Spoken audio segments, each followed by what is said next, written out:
शिवसेनेच्या नेत्या मनीषा कायंदेजी आपल्यासोबत जोडल्या गेलेल्या आहेत। ताई नमस्कार, स्वागत आहे तुमचं लोकशाही मराठीमध्ये।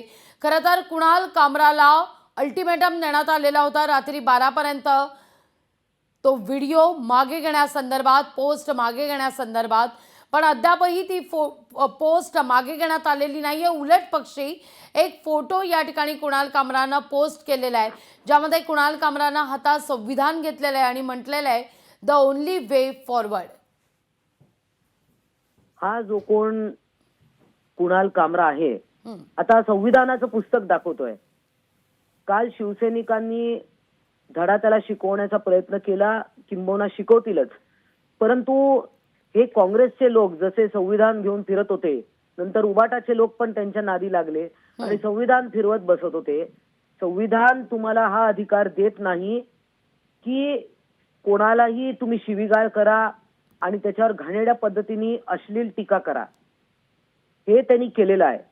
आणि 2 दिवस संविधानावर चर्चा आहे विधिमंडळात। 25 आणि 26 तारखेला मुद्दामून हे कुणाल कामरासारख्या भाडोत्री लोकांना घेऊन राजकारण करण्याचा प्रयत्न करत आहेत।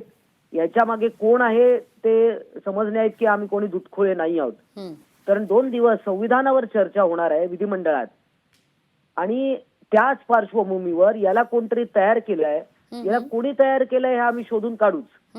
परंतु संविधान दाखवायचं म्हणजे तुम्ही उद्या कोणाच्याही घरात घुसून कोणालाही शिवीगाळ करण्याचा अधिकार तुम्हाला नाहीये।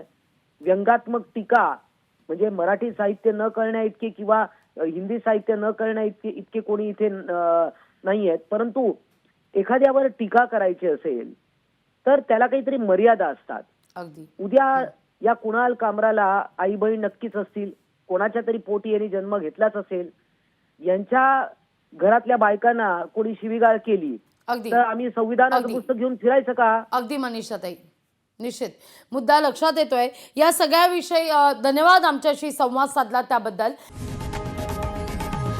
लोकशाही मराठी ऐका, पहा, जागरूक रहा।